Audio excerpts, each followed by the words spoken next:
Equation of motion in circular motion. Circular motion और इसके आगे एक लेसन और आएगा, रोटेशनल मोशन।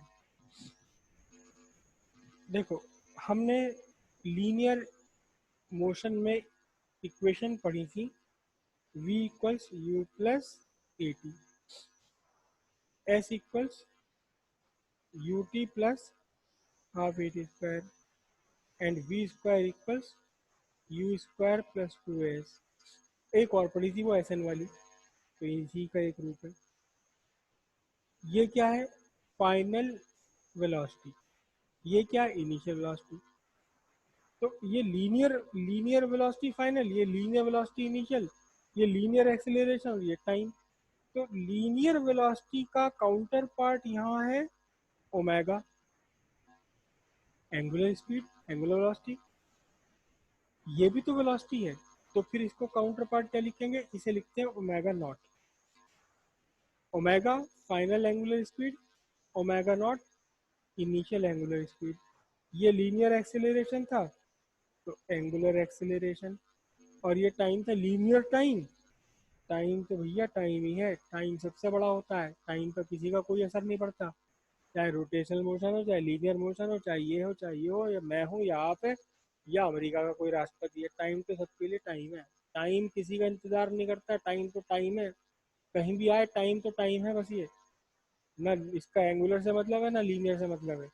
अब ये लीनियर डिस्टेंस, ठीक है, लीनियर डिस्टेंस का काउंटर पार्ट हमारे पास क्या था? Angular distance. Theta, theta theta क्या? तो ये छोटा डिस्टेंस है, तो इसे बोल देंगे क्या? D theta. ये क्या है? Initial angular speed. टाइम तो टाइम ही है। ये क्या है? Half angular acceleration alpha T square. और ये क्या बनेगा बोलिए? Omega square equals omega naught square plus twice alpha angular displacement theta two alpha theta. ये तो आ गए आपके लीनियर मोशन के इक्वेशन। ये आगे भी चल करके काम में आएंगे, दो तीन जगह 12th क्लास तक काम में आएंगे, या उसके बाद की फिजिक्स पढ़ोगे तब भी काम में आते रहेंगी। बेसिक चीज़ें हैं बिल्कुल, ये फिजिक्स की काम में आएंगी बार बार। ये तो हो गया आपका एंगुलर स्पीड का आपस में रिलेशन एंगुलर एक्सीलरेशन से, एंगुलर डिस्प्लेसमेंट का रिलेशन एंगुलर एक्सीलरेशन से, एंगुलर स्पीड का relation angular displacement angular acceleration से। लेकिन यहाँ दो दो मोशन होते हैं एक साथ, दो मोशन होते हैं एक साथ किसी भी बॉडी के। जब बॉडी सर्कुलर पाथ पर है तो लगातार तब उसके दो मोशन होते हैं। बहुत ध्यान से समझिएगा। जैसे आप ही हैं, आपको कोई टीचर कहे भाई चलो चलो वर्कआउट करते हैं, फिजिकल का पीरियड होने वाला है, चलो पहले वार्म अप करते हैं। वार्म अप करने के लिए अनिल सर ने कहा पहले यहाँ भाई चक्कर काटो, इसके पूरे फील्ड के 4 चक्कर काट के आओ। तो क्या हुआ? आपने यहाँ से शुरू करा, ये आपका मोशन हो गया, ठीक है, आप यहाँ गए वापस अपनी जगह आ गए। तो एक दो तरह का मोशन है आपके अंदर। आप यहाँ पहुंचे, एक तो लगातार एंगल बदल रहा है, एंगल लगातार चेंज हो रहा है, एंगुलर मोशन है, और साथ ही साथ आपकी पोजीशन भी तो बदल रही है। ठीक है, इस ओ के रेस्पेक्ट में नहीं बदल रही पोजीशन, लेकिन अगर मैं यहाँ खड़ा हुआ आपको देख रहा हूँ तो कभी तो आप मेरे बिल्कुल पास हो, कभी मुझसे दूर हो, कभी यहाँ हो, कभी पोजीशन चेंज हो रही है। तो दो तरह के मोशन है यहाँ एक साथ। एक तो एंगुलर मोशन है due to change in angle, angular motion है, और दूसरा आप चल भी तो रहे हो, साथ में क्या है यहाँ? लीनियर मोशन भी है, लगातार लीनियर मोशन भी है। आप v स्पीड से, लीनियर स्पीड v स्पीड से चल रहे हो, आप यहाँ पहुँच गए, टाइम t पर यहाँ थे, और इसके छोटे से टाइम के बाद में t plus D T time पर, t plus D T time पर आप पहुँच गए t1 पोजीशन से कहाँ? t2 position. और इस ड्यूरेशन में आपने कितना एंगल डिस्क्राइब कर लिया? एंगल डिस्क्राइब्ड बोलते हैं, DESCRIBD, एंगल डिस्क्राइब्ड बोलते हैं इसे। कितना एंगल आपने डिस्क्राइब कर लिया? D theta. और साथ ही साथ आप इसकी सरकमफ्रेंस पर कुछ तो डिस्टेंस चले हो, सरकमफ्रेंस पर कुछ तो डिस्टेंस चले हो, ये डिस्टेंस है ds। सारी चीजें एक साथ लिख दी देखो। इनिशियल टाइम था आपका ऑब्जर्वेशन का टाइम t, फाइनल टाइम आपके ऑब्जर्वेशन का t प्लस डी टी, यानी डी टी टाइम लगा आपको P1 से P2 तक पहुंचने के लिए। टाइम कितना लगा डी टी, टी था, टी से टी प्लस डी टी हो गया, तो कितना टाइम लगा P1 से P2 तक डी टी। कितना एंगल डिस्क्राइब कर लिया, डी थीटा। सर्किल पर कितना आर्क चल दिए, डी एस चल दिए। तो अब यहाँ देखिए ध्यान से, आपके लीनियर स्पीड क्या है। Linear speed v is equal to d s by d t. जैसे पीछे किया, लीनियर डिस्प्लेसमेंट अपॉन टाइम, छोटा सा डिस्प्लेसमेंट छोटा सा टाइम दिया। एक्चुअली हम जब फाइंड करते हैं ये, तो यहाँ से यहाँ तक कितने बड़ा डिस्टेंस नहीं लेते, बस ये P1 है, इसके बिल्कुल बराबर में P2 ले लेते हैं, ताकि छोटा सा एंगल है, छोटा सा टाइम है, छोटा सा डिस्प्लेसमेंट है। क्यों लेते हैं उसकी अपनी अलग कहानी है, किसी दिन सुनाऊंगा। तो लीनियर स्पीड हो गया v equal D s by d t, है ना। लेकिन एंगल भी तो घूम रहा है, यहाँ एंगल भी तो चल रहे हो आप। तो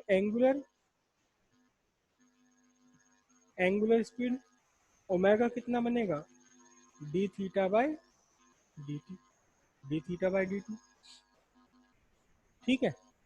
अब देखना इसमें एंगुलर स्पीड और लीनियर स्पीड में क्या रिलेशन आता है। मैंने दोनों इक्वेशंस को डिवाइड कर दिया, दोनों इक्वेशंस को डिवाइड कर दिया। देखो v बाय ओमेगा, तो ये क्या बना देखो ध्यान से, d s by d t, ये क्या बना, d theta by d t, है ना। ये बन गया आपका d s by d theta, correct. अब जरा ध्यान से देखिएगा आप, पहले ही आपने मैथमेटिक्स में पढ़ा हुआ है, angle is equal to arc upon radius, radius है इसकी R, angle is equal to what, angle is equal to arc upon radius. क्या होता है, angle equals arc upon radius. तो जरा देखना यहाँ से कितना एंगल डिस्क्राइब करा, एंगल कितना डिस्क्राइब किया, डी थीटा। आर्क कितना है, आर्क कितना डिस्क्राइब किया, डी एस, और रेडियस तो है ही आर। अब जरा ध्यान से देखिएगा, यहाँ इस डी थीटा को उठा करके मैं ये रख देता हूँ, यही इक्वेशन, यही इक्वेशन मैंने कॉपी की, v by omega, D S तो है ही डी एस, और इस डी थीटा को उठाकर क्या रख दिया, डी एस बाय आर रख दिया। तो ध्यान से देखना, ध्यान से देखना, डी एस कैंसिल होकर क्या बन जाएगा, आर बाय वन बन जाएगा। अब यार इसे क्रॉस मल्टीप्लाई कर दीजिए, कितनी बढ़िया इक्वेशन बनी, v equals to r omega, v equals r omega, बढ़िया वाली इक्वेशन बन गई एकदम ओरिजिनल कंपनी की। क्या मतलब हुआ इसका, देखो ध्यान से, क्या मतलब हुआ कि लीनियर स्पीड आपकी रेडियस पर भी डिपेंड है, लीनियर स्पीड किस पर भी डिपेंड है, एंगुलर स्पीड पर भी डिपेंड है। छत के आपके सबके सर के ऊपर इस टाइम पंखा चल रहा है, ये पंखे का मैं नीचे से व्यू बना रहा हूँ,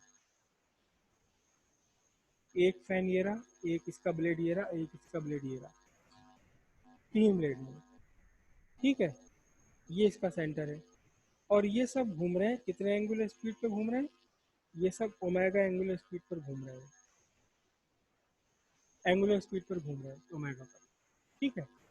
ध्यान से देखो, आप सब अच्छी तरह जानते हैं कि अगर पंखे को आप चलते हुए पंखे को रोकने की कोशिश करें यहाँ हाथ लगा के, तो हाथ में ये काट पीट देगा, खून निकाल देगा। फिर भी लेकिन आपको जल्दी बंद करना, आपने स्विच ऑफ करा, आप इसे बंद करने के लिए यहाँ टच नहीं करोगे, यहाँ बीच में टच करोगे, बीच में दबाव डालोगे तो ये बंद हो जाएगा, रुक जाएगा, जल्दी रुक जाएगा। रीजन क्या देखना ध्यान से, मैं दो पॉइंट ले रहा हूँ, एक पॉइंट P1, दूसरा पॉइंट P2। अब देखना जरा ध्यान से, ये डिस्टेंस है R1, और ये वाली डिस्टेंस है ये R2, और यहाँ साफ साफ आपको दिखाई दे रहा है, साफ साफ आपको दिखाई दे रहा है R2 is greater than R1। R2 is greater than R1। तो अब क्या क्या मतलब हुआ कि इस वाले पार्टिकल की velocity of particle 2 is greater than velocity of particle P1। क्यों? क्योंकि वेलोसिटी किस पर डिपेंड करती है? ओमेगा पर भी डिपेंड करती है, आर पे, जबकि ओमेगा सेम है। क्योंकि देखो ध्यान से, 1 सेकंड बाद में अगर इस पंखड़े की वापस पोजीशन बनाऊं, तो 1 सेकंड बाद ये यहाँ आ गई, ये वाला जो ब्लेड है इसका वो यहाँ पहुंच गया, ये वाला ब्लेड यहाँ पहुंच गया। अब देखो ध्यान से, जितना एंगल घूमा एक पॉइंट ने, उतना ही एंगल घूमा दूसरे पॉइंट ने, ये तो एंगल तो सेम रहेगा ना दोनों पॉइंट के लिए। तो ओमेगा दोनों के लिए सेम है। कोई भी पॉइंट ले लीजिए आप इस पूरी पंखड़ी पर, हर पॉइंट के लिए एंगुलर स्पीड ओमेगा सेम है, क्योंकि हर पार्टिकल सेम एंगल डिस्क्राइब कर रहा है सेम टाइम में।